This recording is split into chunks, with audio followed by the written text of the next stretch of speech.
اعوذ باللہ من الشیطان الرجیم بسم اللہ الرحمن الرحیم اللہم صلی علی سیدنا و حبیبنا و شفیعنا و کریمنا و رؤوفنا و نورنا و ملجانا و مأوانا و مولانا محمد صلی اللہ علیہ وآلہ وصحبہ وبارک وسلم یا صاحب الجمال و یا سید البشر من وجہک المنیر لقد نور القمر لا يمکن الثناء کما کان حقہ بعد از خدا بزرگ. تو یہ قصہ مختصر. محترم ناظرین کرام السلام علیکم ورحمۃ اللہ. میں ہوں آپ کا میزبان حافظ حامد رضا اور آپ دیکھ رہے ہیں پروگرام نور ہدایت. ناظرین آپ جانتے ہیں نور ہدایت میں ہم آپ کی ملاقات جید علماء کرام سے کرواتے ہیں جن سے ہم کرتے ہیں سوالات جاننے کی کوشش کرتے ہیں دین اسلام کے حوالے سے معلومات، اور ان کے ساتھ ساتھ مختلف شعبہ جات سے تعلق رکھنے والی شخصیات ہمارے ساتھ ہوتی ہیں. اور اسپیشلی ہماری کوشش ہوتی ہے کہ ہمارے اس پروگرام نور ہدایت میں نعت خواں حضرات بھی ہمارے ساتھ موجود ہوں جن سے ہم بات بھی کریں اور کلام سننے کی بھی سعادت حاصل کریں. آج بھی ہمارے ساتھ دو معزز مہمان جو کہ پچھلے پروگرام میں بھی علامہ صاحب ہمارے ساتھ موجود تھے.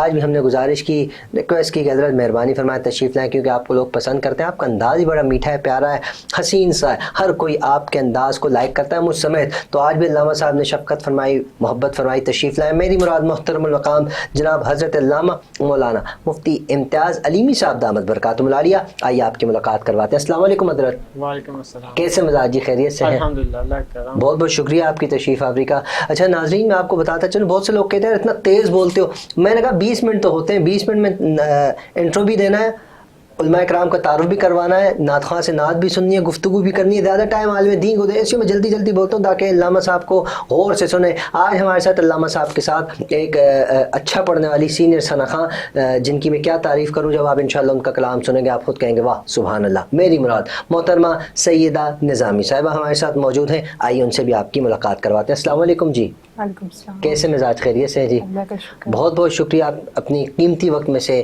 مصروفیات میں سے وقت نکال کر تشریف لائی ہیں. امید کرتا ہوں آپ کے آنے سے ہماری بزم میں رونق لگے گی، اضافہ ہوگا رونق میں. اللہ آپ کے علم میں، عمل میں، آواز میں برکت عطا فرمائے. ناظرین انشاءاللہ ہم کلام سنتے ہیں. میں گزارش کروں گا سیدہ نظامی صاحبہ سے کہ آپ کے کلام سے ہم آغاز کرتے ہیں، اس کے بعد انشاءاللہ ہم اپنے موضوع کی جانب بڑھتے ہیں. جی. دو جہاں فدا تیرے نام پر ہے، سکون فضا تیرا نام بھی. سبحان اللہ سبحان اللہ. تیری ذات پر ہو درود بھی، تیری ذات پر ہو سبحان اللہ سبحان اللہ. بھی. بے شک جی، کیا کہنا ہے. دو جہاں فدا تیرے نام پر، مجھے اپنی تابش کر عطا،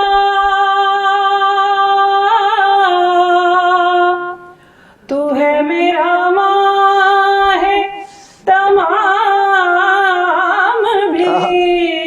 سبحان اللہ سبحان اللہ. مجھے اپنی تابش کر عطا، تو ہے میرا ماہ تمام بھی.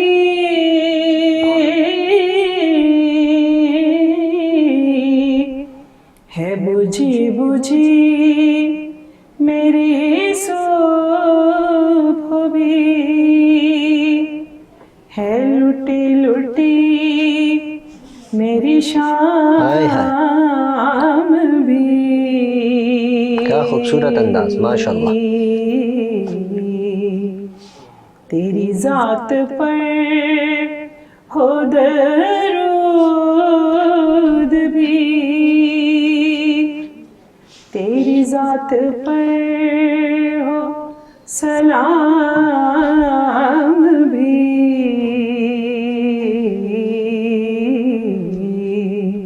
دو جہاں فدا تیرے نام پر.